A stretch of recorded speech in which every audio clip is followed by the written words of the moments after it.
Shirley here with Sirius Talis Moon, and this is Mars hour on a Mercury night. And Mercury is 7 degrees Leo retrograde.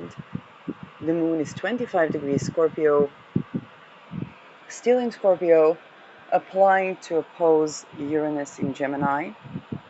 And this time the opposition would be from Sagittarius. So Mars, ruler of the moon, is 27 degrees Virgo, ruled by that Mercury, and it's a good time to talk about the synodic cycle of Mars in 2026.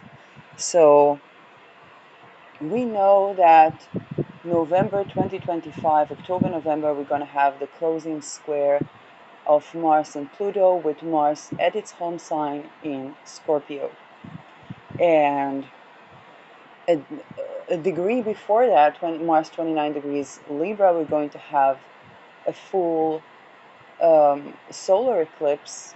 I believe that would be the solar eclipse in September.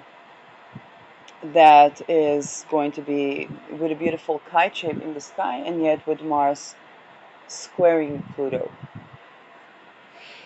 So 2026, we ingress into 2026. And I've talked about the retrogression, I talked about the eclipses, the many financial omens. And as I continue to speak, the omens continue to unfold. So I'll begin with the things that came up before this episode. So one of the things that came up was the way the business people that were basically raised on satanic abuse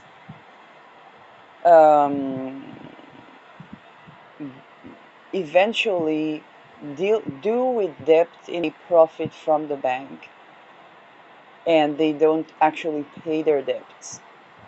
Okay, and that is an important thing, because what the bank is doing with the money, it launders it with the very ritual abuse that these business people grew up going through. And if you ask yourself, how do all these megalithic giants get away with that? That is the beginning of the answer. And when you say, what do we do to change that? The rain is the beginning of the point of interference as well. So when I was thinking about, on a holistic level, I talked in a previous episode about my personal experience with trying to save money. And then it was like, well, if I would make money that later I open a saving account, that would be invested into the bank, which would basically be compounded by dissected, raped children, and funding for a democide and a genocide as well. And so, and this is not to do with a local thing or a national thing, it's to do with an international thing. To be very clear on that, okay?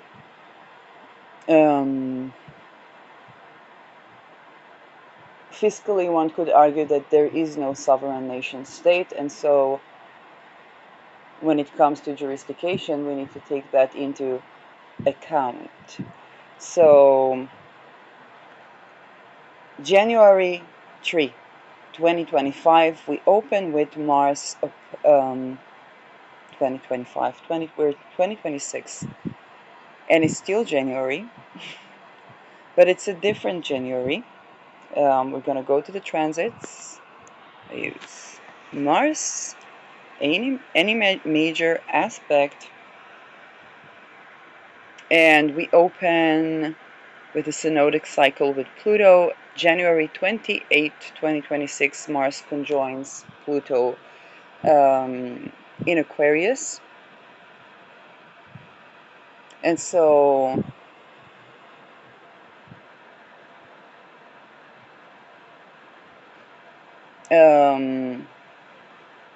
Mars conjoining Pluto in Aquarius, this is 3-degree Aquarius. We're talking about a direct Pluto, beautiful bisextile, with Uranus back in Taurus, but the moon in Gemini. So The conjunction as well is a closing of a cycle of a 2 and 2 months, 2.5 years of Mars going through the zodiac.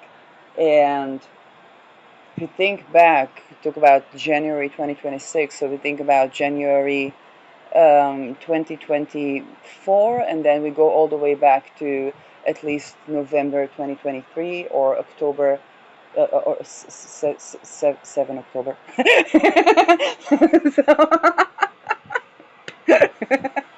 Save it. And so we're closing in a certain cycle. Um, it's happening in Aquarius. I don't see, let's say, the Pisces Virgo axis so involved, nor do I see the Aries. I mean, Mars is ruling over Chiron and Neptune. Chiron is 22ing, but to be very honest, I don't see these axes of the Israel-Palestine coming strongly to the foresight. It might actually symbolize some sort of another wave of trying to outthrow Bibi with the rebellion, instead of actually tending to MK Ultra. So, so another kind of useless move to off with their heads when it's an Alice in Wonderland programming that caused the very reason that they want to off with their heads. But okay, one could summarize the entire French Revolution in the same fashion, partially, only partially, and we are opening a cycle of 2.5 years that begins with 3 degrees Aquarius. What do I like about the significations? First of all, the bisextile. We are. What do I find challenging? Well, the challenge is that Uranus is back in Taurus, and we would like to think that Uranus ingress into Gemini means okay, done with Uranus Taurus. However, good thing, bad thing, who knows? We open another cycle of very fiscal war that has Beta Persei into the mix, and the Sky God, okay? Has Uranus Beta Persei, or Uranus rubbing shoulders with Algol, Uranus rubbing shoulders with the son of the state of Israel, Uranus rubbing shoulders with certain midheavens that we have in 28 degrees Taurus, and 26 degrees Taurus, rubbing shoulders with the midheaven of Donald Trump, rubbing shoulders with the midheaven of the Taliban, and all those things that are somehow in a harmonious position to whatever Mars and Pluto are doing. So that can be, oh, Mars and Pluto is in favor of off with their heads and the revolution and so on, or it can be, oh, actually, let's say, leaders that they thought that they could put aside in the state of Israel for, I don't know, democide, genocide, kidnapping, dysfunctional prime minister, and so on and so forth, are actually benefiting from the opening of the synodic cycle. So it's unexpected, and again, if I go back to the fact that the wealthiest people get away with, they can declare bankruptcy, and they get away with supposedly not paying their loans and not paying their debt. However, they are more aware of what the banking system is involved in, and that is so tender. That is so tender. When it comes to ritual satanic abuse, MK Ultra projects, organ trade, children trade, trafficking of children and adults, and so on, that they understand why they are okay with going bankrupt rather than pay a loan. And they get away with that because it's not like we want that money back in the money laundering machine of slaughtered and dissected children. Now, of course, these business people have paid a visit to Epstein. Okay, what is the role of the Epstein people in that fiscal system? I believe we're going to know more about during the Mars square Pluto. But if we asked how come they get away with that, they were born into this torture, including the Epsteins. And to actually do away with the system, we need to go through the spiritual bypass of thinking that off with their heads is anything but playing to the very hands of these extortion cults. It's a harsh reality. It makes justice a more tedious job than we even imagined. But it's not something that we can do away with. And I go back to my, personal case in academia where I chose not to litigate and to try to go into the solution, whereas a person that chose to litigate, and pretty much I consider won the litigation. It's not that they didn't win.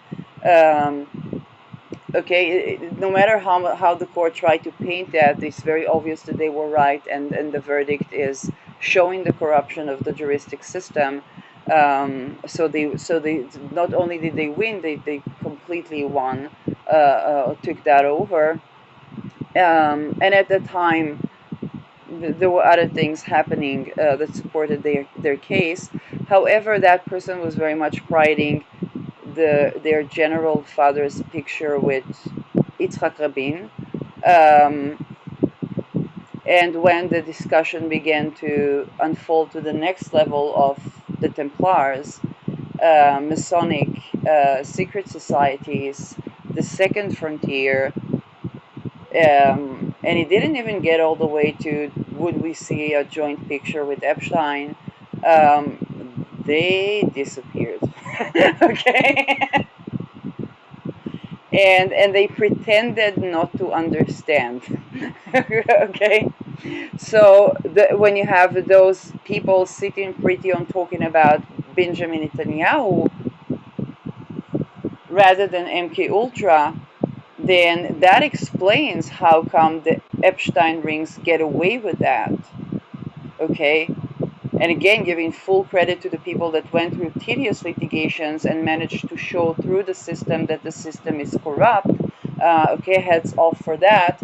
Um, and as well, the understanding that, hey, there is something that goes into a deeper rabbit hole, so to sagen, and off with their heads is just rejuvenating the people that were involved so that the structure can continue with new heads. So this is what I think about when I think about Mars Pluto degree 3, has to do with all that I mentioned. Also with communication, transmission of information, radar communication, what is under the radar, and so on. So Mars is becoming strategically informed of all of those, techniques. People are like, was Shirley not going to talk about the fact that this is the direct Saturn return of Mark Rutte? I'm like, Shirley hasn't noticed that up until that point, and I'm like, well, the Mars square is not only Mars return, but is the Saturn retrograde on the Saturn return of Mark Rutte, head of NATO. Okay, and the opening conjunction is another 2.5-year cycle that has a Mars that has a Saturn return on it. So.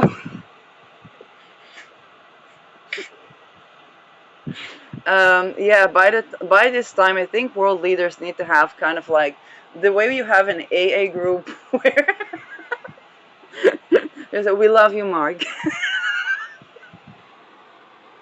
He's a night chart, by the way. It's kind of like, oh, that's just Mars ruled by Saturn on the Saturn return in Pisces. So yeah, that just wouldn't come off the charts. Not that there is any necessarily connection to anything that I previously said. Moving on to the next phase of Saturn and Pluto. So Saturn and Pluto, Mars and Pluto. Of course, I'm going to mix the stuff. Let's talk about some harmonious aspects as well. April 16, we're going to have the opening sextile of Mars and Pluto. This is 2026, of course. The Sun is going to be with Chiron in Aries. I don't know why I paid attention to that. Uranus 29 degrees Taurus. Pluto, royal degree, 5 degree Aquarius.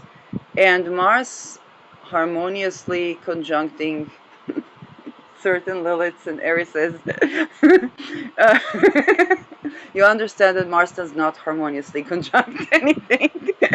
Okay? But this is the opening sextile with Mars and Pluto. So for the rest of the world out there, we're going to have an agreement between Mars at its home sign and Pluto in 5 degrees Aquarius, ruled by Saturn that conjoins Mars. So it's going to be there's going to be a lot of precision around strategy that is supposed to stand the test of time regarding how we deal with the topics that came up in the conjunction. Good thing, bad thing, who knows, okay?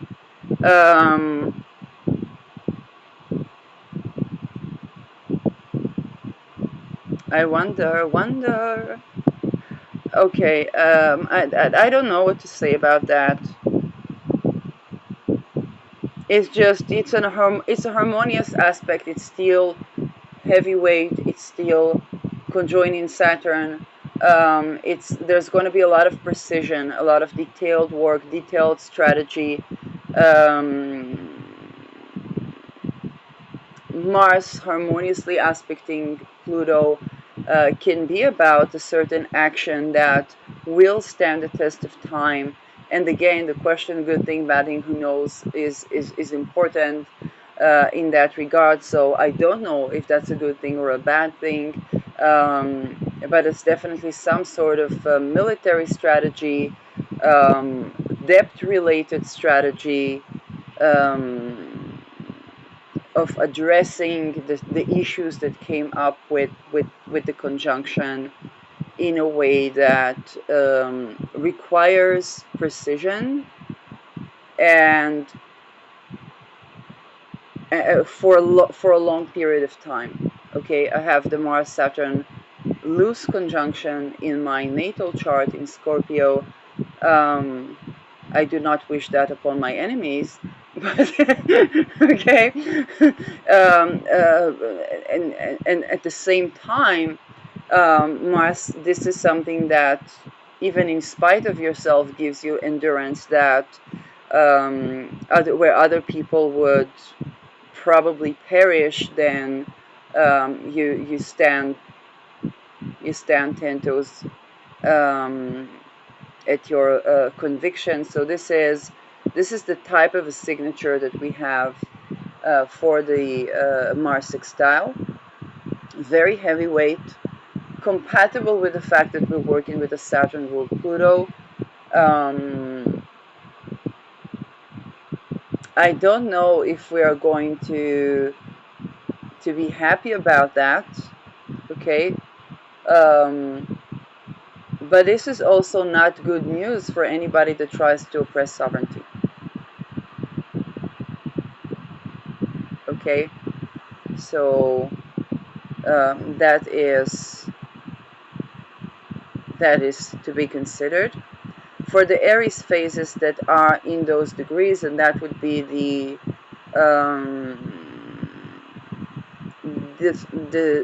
beginning of the 60s, people. The 60s.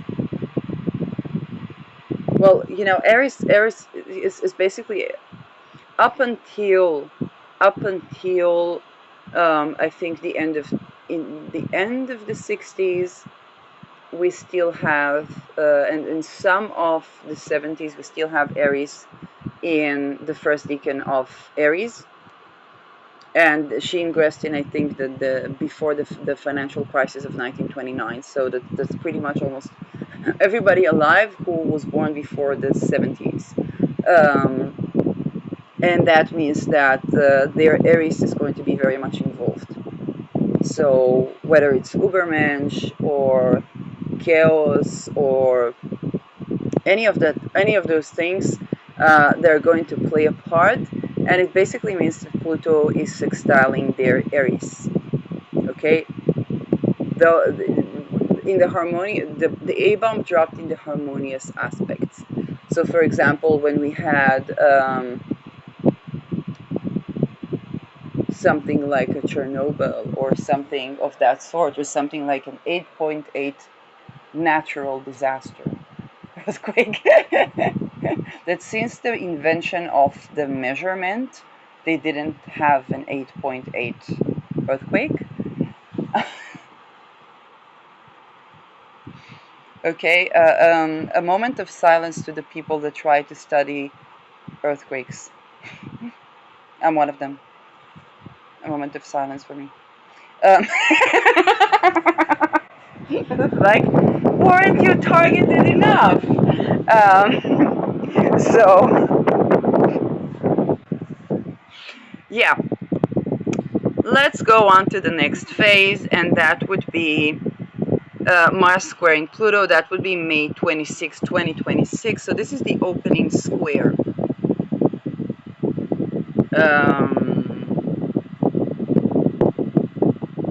Anybody who hasn't spent the night on a table attempting to sleep in a halfway,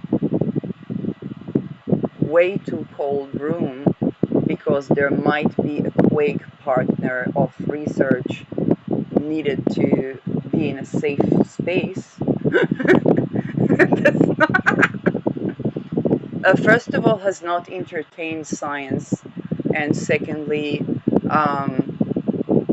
is normal and doesn't know what's coming.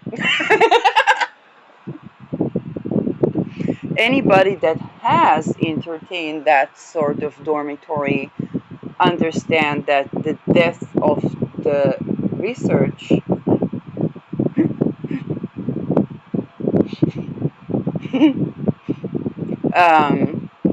and as usual when it comes to science, science plays such an accidental part in the scientific endeavor.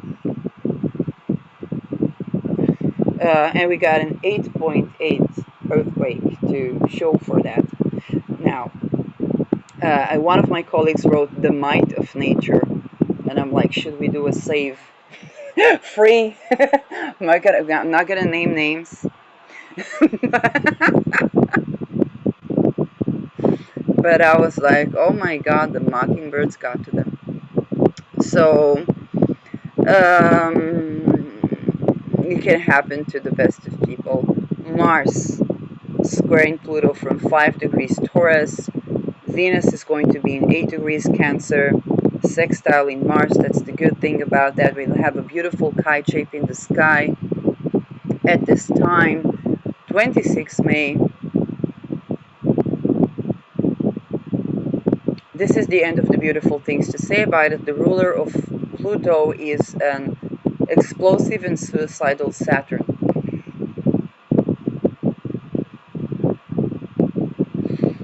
So this is where we're going to have an argument between Mars and Pluto. And we have Saturn that is ruling Pluto, but ruled by Mars, which means that why is Saturn suicidal in Aries? Aries has to do with sovereignty. And so, what does Saturn do about that? Its ruler is in 5 degrees Taurus, busy arguing with Pluto. How? It's something to do with the emotions, because Venus is in Cancer, and perhaps they're trying to emotionally blackmail a psyop, an AI psyop. So the moon, however, is in the first decan of Libra. Maybe they try to appease an AI god. I don't know. Or argue with an AI god, and the quality of discernment, perhaps. And this is perhaps why Saturn is suicidal, because they think that this is a suicide mission to try to talk emotions to a machine. So, but that is the argument. Okay, Taurus is very embodied, and where Pluto is right now is kind of we literally have, we're very, very likely are close to have electric air. So I say, surely is that thunder? No, I don't know what it's going to look like. I have electric water, so I really don't know what is going on. But when it comes to Taurus, everything is so embodied. And we might even be having a fiscal, perhaps two robots are financially abusive to each other. Like, I really don't know what form it's going to take, but that is the signature for the opening square.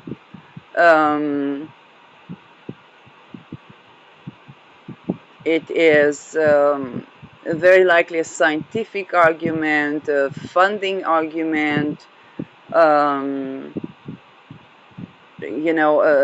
Failed army when it comes to sex espionages, because they're dealing with AI robots. Like, this is, all these things could be possible. So it's just a weird sky, and then Mars squares the nodes July 2nd. I'm going to continue on with the Pluto. July 5, 2026, Mars trines Pluto, which is important because it trines Pluto while squaring the nodes.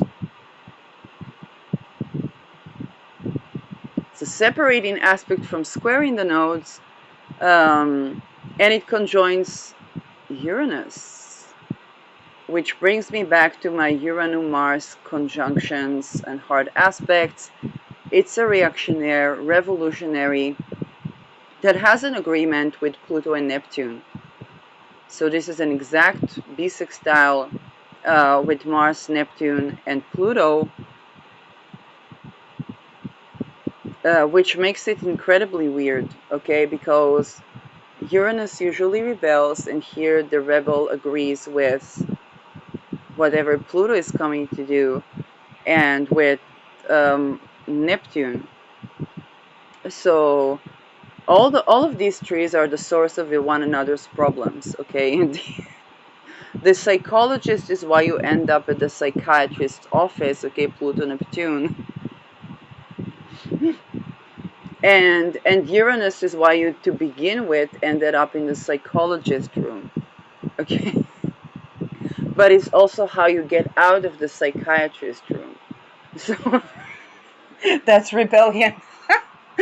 And now all of these three are working together, and it's kind of like, how does Mars play into the mix? And I said what I said about the bisextile. Whenever something is in a harmonic aspect with the bisextile, it's going to be conjuncting something, or squaring something, or opposing something. And so the bisextile of Uranus, Neptune, and Pluto is going to be a couple of years off. It's always U-tree. And this is exactly what we see here. Why is there a fear that I will speak again? So Mars-Uranus conjunction, trade, children, trading, children,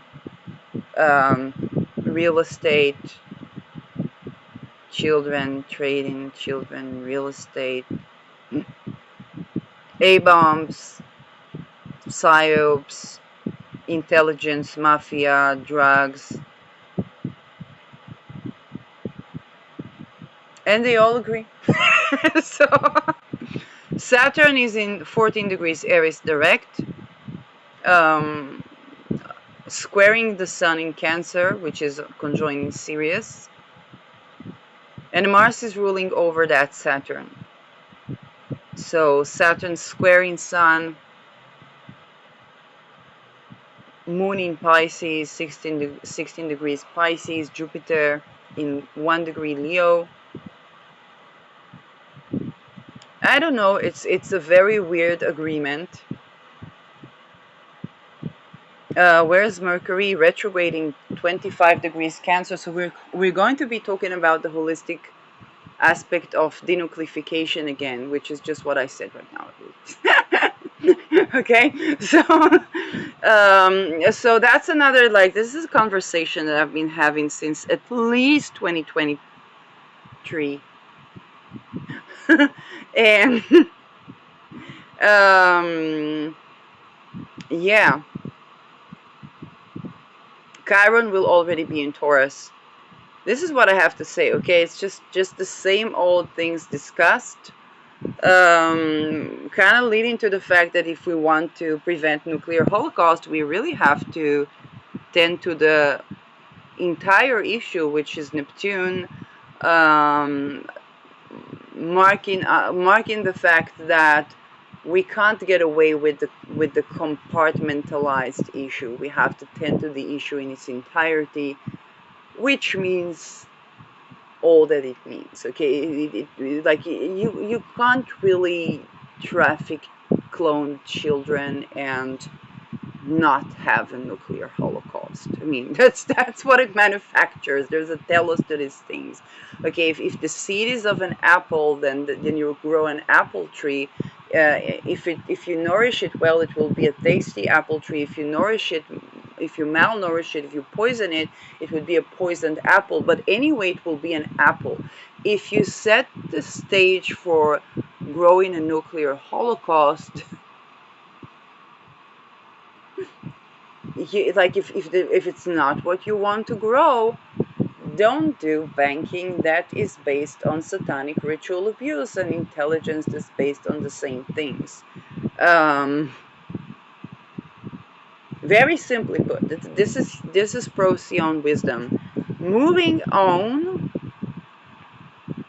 to the Mars opposition Pluto, October 3, 2026. Anybody reminisce on the Mars opposition Pluto? Not me. And this is going to be in 3 degrees Leo, opposing. That's just the way it's going to be, okay? For the next 20 years, Mars will oppose Pluto from Leo. It's a fixed axis opposition.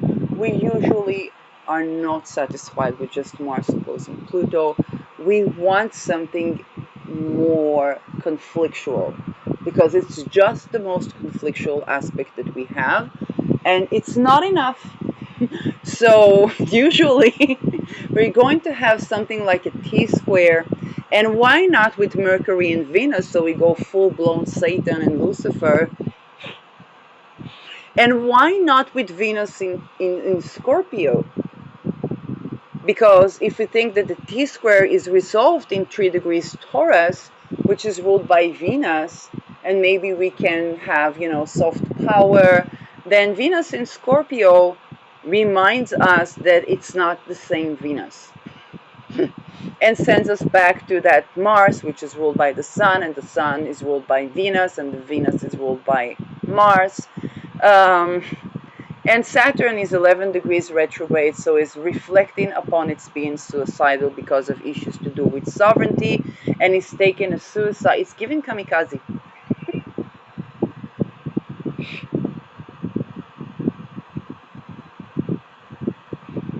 It's giving kamikaze. Pilot. So, Jupiter, by the way, is in Leo.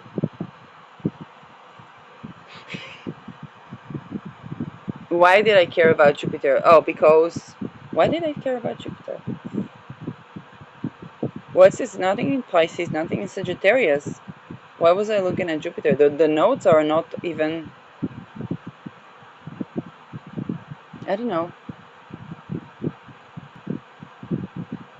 I was just looking at Jupiter.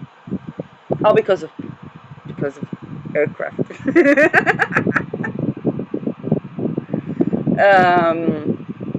Sun ruling Mars is going to be uh, on the verge of entering the second decan of Libra, which means a balancing act. So for those that misuse the Mars for those that misuse the previous opposition of Mars and Pluto, spiritual affair, spiritual warfare. Those that misuse that, okay, those that went in the astral, okay, are not a good idea. That was not a good strategy. Think about the fact that game theory is something that is a repetitive game.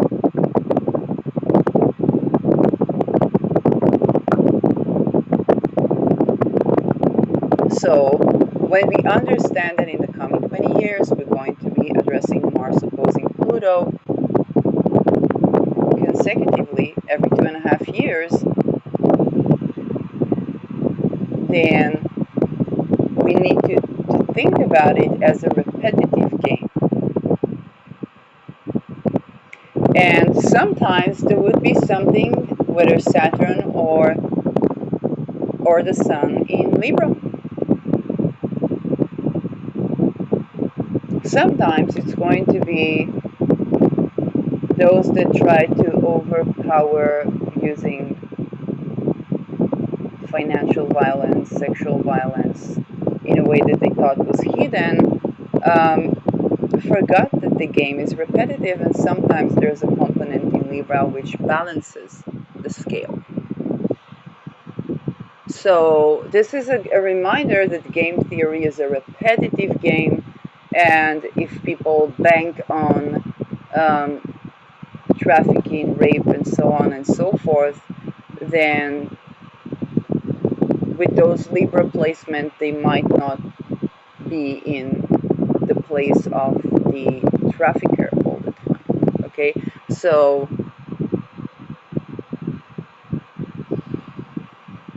so again, same thing. This time the Sun is in Libra.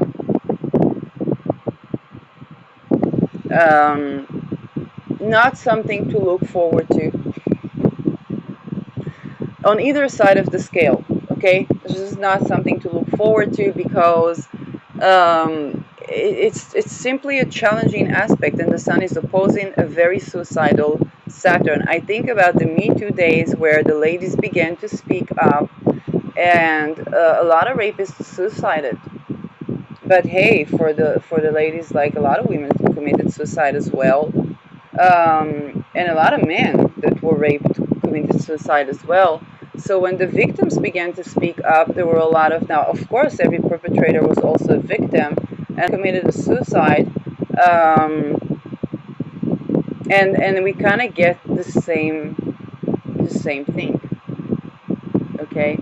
Particularly for those that thought that something is invisible, because the Sun in Libra is about justice, and what is justice if not the technology, okay, that allows us to see what was invisible.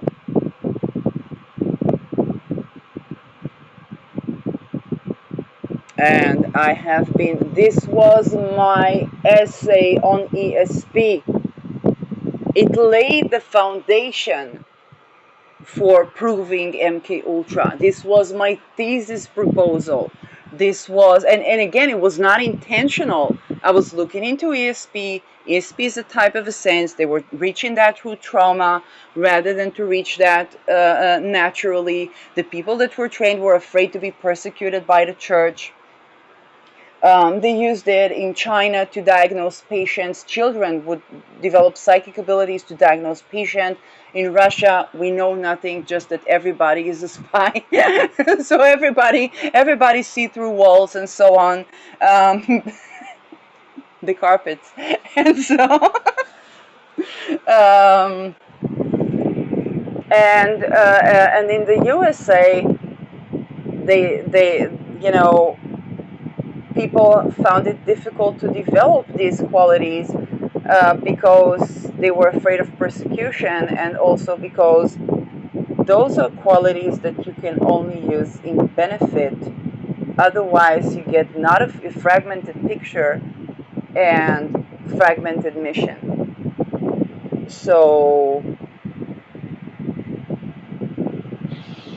yeah, bringing up the old Gigi Young interview with someone who survived this basically being targeted individual, and talks about it. It is so many years old. It goes at least a decade, because I was working on my thesis proposal back then, and that was a decade ago.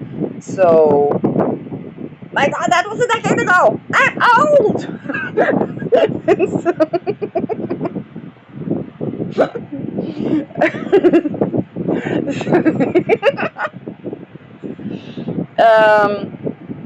Yeah.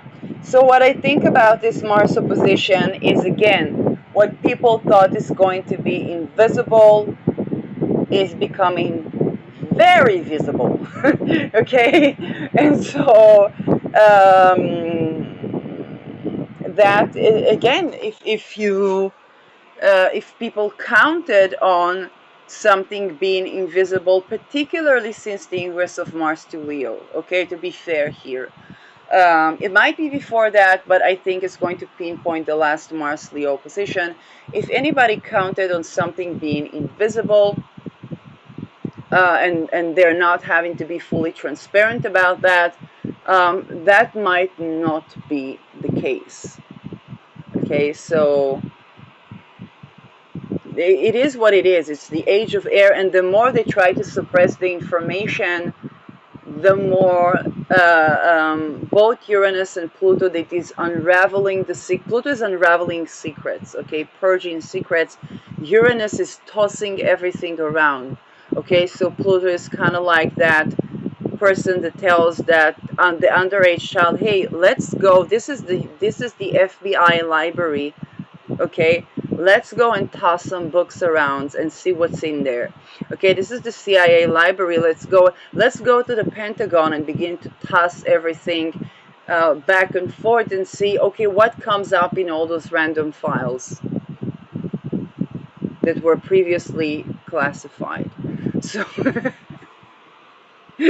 okay, and Neptune would make the missing information become very present. Okay, for example, the people that thought that they are going to record some stuff and connect the dots with air to make it look like something, which is, by the way, in Mars and Leo type of action, those people did a sloppy job, and now, or there was a certain mishap, and now we are basically, what is missing becomes the proof. Okay. Oh, why is that cell phone missing? Then why are all these cell phones missing of the person that wanted to present the testimony, and every time they began to present their testimony, there was another technology containing their information missing. So it definitely seems like somebody is after trying to make that information go missing. Let's see who is that person.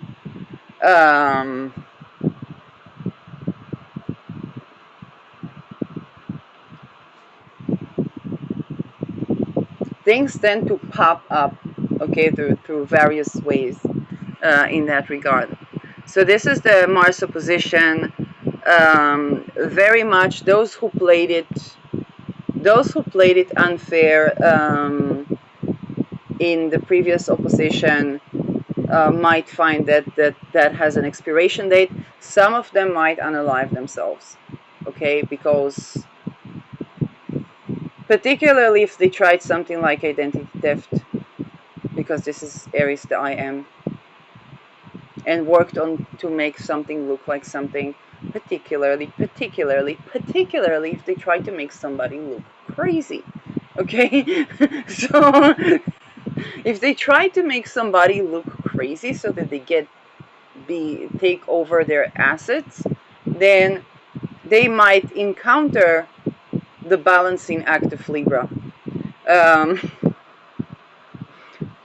And keep in mind, the ethereal, dreamy Pisces always has a Libra person in their eighth house paying attention.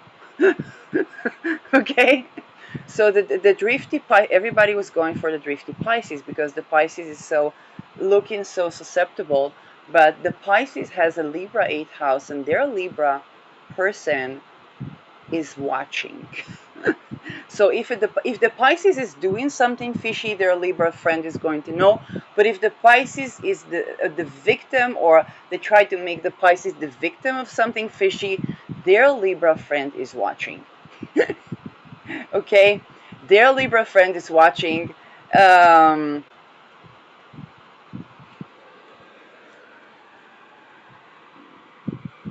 okay, but also if the Pisces did something fishy, okay, and they're not willing to go full transparent on it, and it's what surprises people, because Pisces might not have as much a problem to go fully transparent on that. Um, but if that was something that involved them doing something fishy on purpose to someone, there are many Libra people that are gonna know. Okay, it's kind of like that's the eighth house of a Pisces ascendant. Um,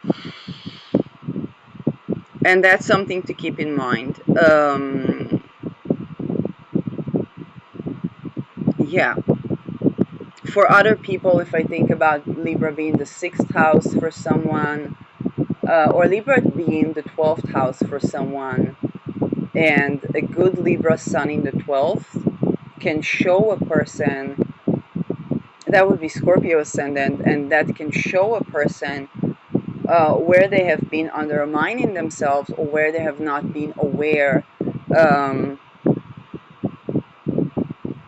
that something was not right. Okay, that something was behind their back is not correct. So that's another thing to think about with this Mars Pluto position.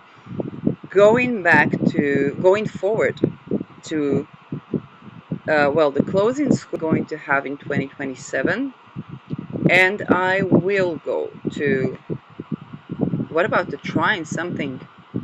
Pluto, Pluto, Pluto, have the opposition, and then we have, of course, because it's October, so it is only in 2027 that we begin to close this cycle, and I will go over it.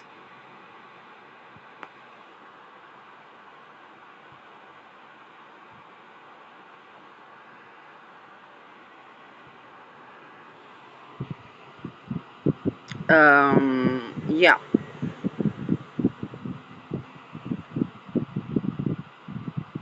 Mars trine Pluto, closing trine July 25, 2027.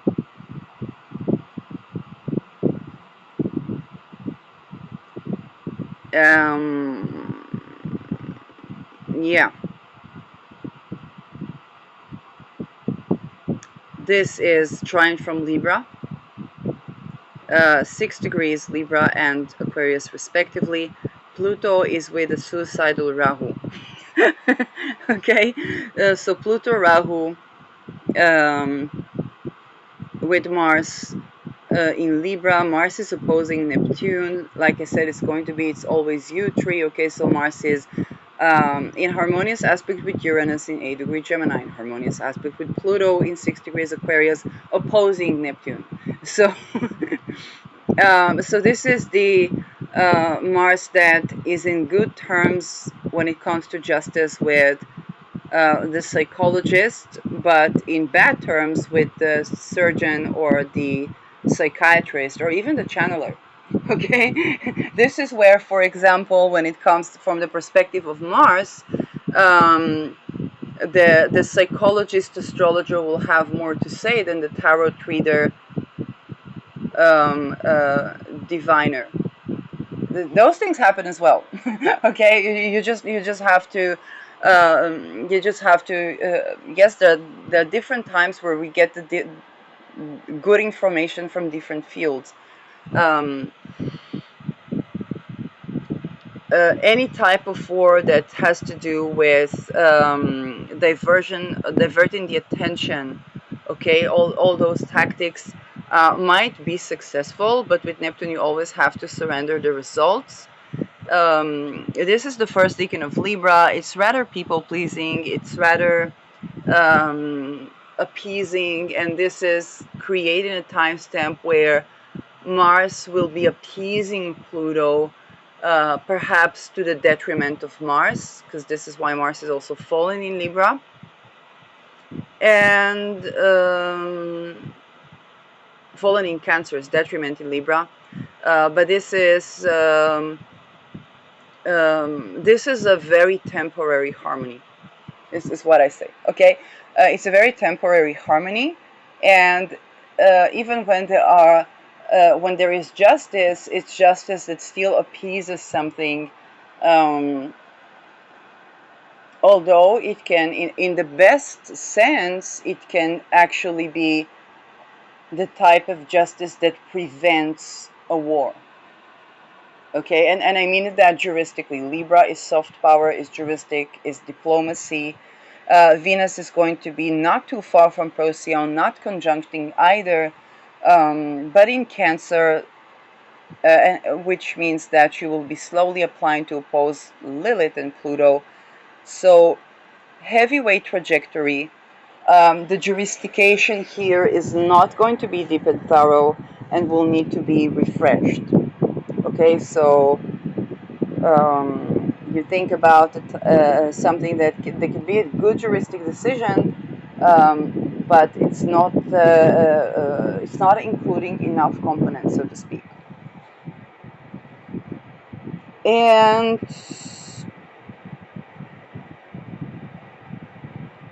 Mars square Pluto. The closing square is September 9, 2027. Again, the closing square is, of course, from Scorpio, which is the mark of this 20 years, okay? It's not for nothing. This was the French Revolution, the American Revolution. Basically, a giant segment of Great Britain decided to declare independence. So, okay, so you just think about the fact that Mars is to do with business and natural resources and real estate, and taking action and sovereignty and transformation, and Pluto, ruled by Saturn, has to do with debt, slavery, and purging those, and secret societies and purging those. So, okay, and so Mars is going to be squaring Pluto from 5 degrees Scorpio, and this is the closing square. As we can see, there's not a lot of movement year to year. We had a Mars opposition Pluto on the 2-3 degrees of Aquarius and Leo respectively. It already happened,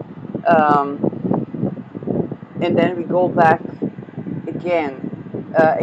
Fixed axis, slow planet, moving slowly. 20 years.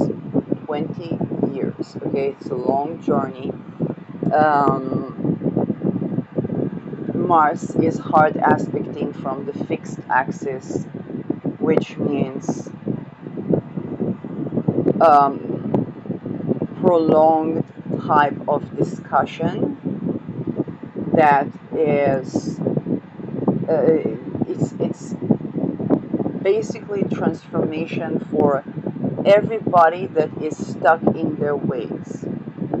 Okay, this is why Uranus in Taurus, for example, was quite impressive on a worldly scale, because if you think about the country like Israel in the Middle East, carrying such a Taurian signification in its 8th house, which is funding, and having such a giant collision.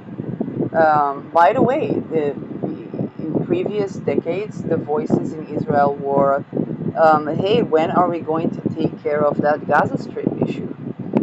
It's like everybody knows that we're going to have to deal with the tunnels that we're going to have to deal with and there is no way without doing that boots on ground, which means tremendous amount of losses to the Israeli side and to the Palestinian side, and and that bubbly terror that wants to have the entirety of the ground under a Muslim Brotherhood type of regime is also not reasonable. Of course, that unreasonable situation was on an onset that perhaps was dictated even by the British or by the Rothschild Rockefeller being involved in making their own decisions and not taking into account or yes, taking into account certain things, the amount of tenderness. And so everybody knew that there are going to be there is some when there's going to be boots on ground. It happened during a Urana Taurus. So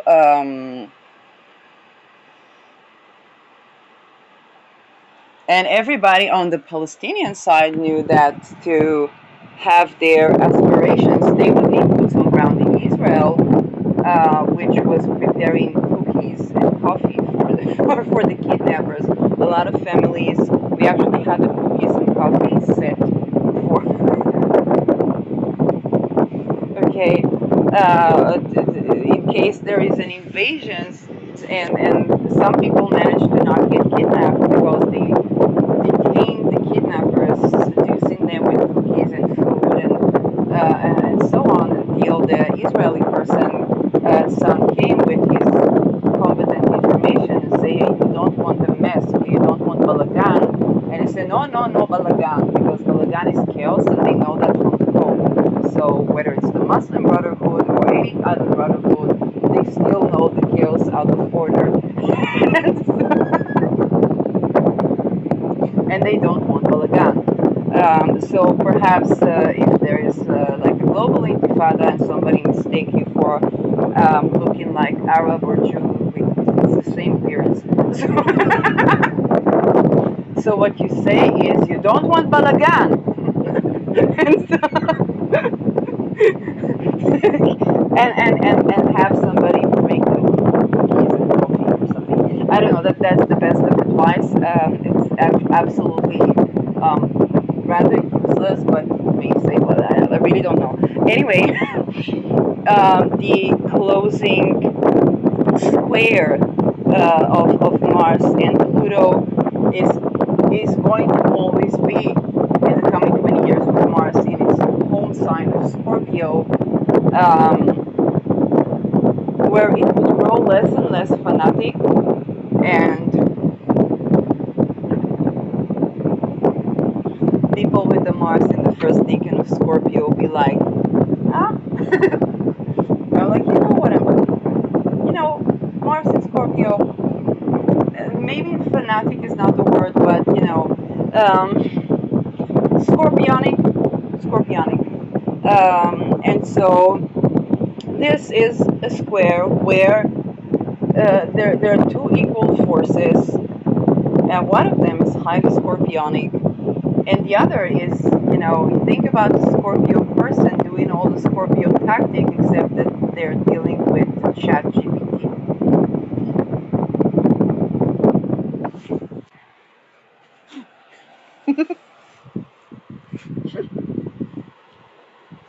Okay.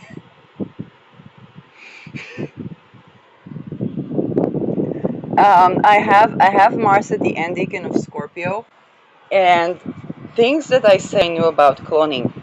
Why does it look like all of these people are made in a Ford factory? Um, a satire about people being acting like a robot. Uh, um, a satire that I did not know was almost one-to-one the way that they actually get into these cults. I'm not going to repeat that. I just didn't know that this is actually not satirical. Um, and I will not continue this discussion.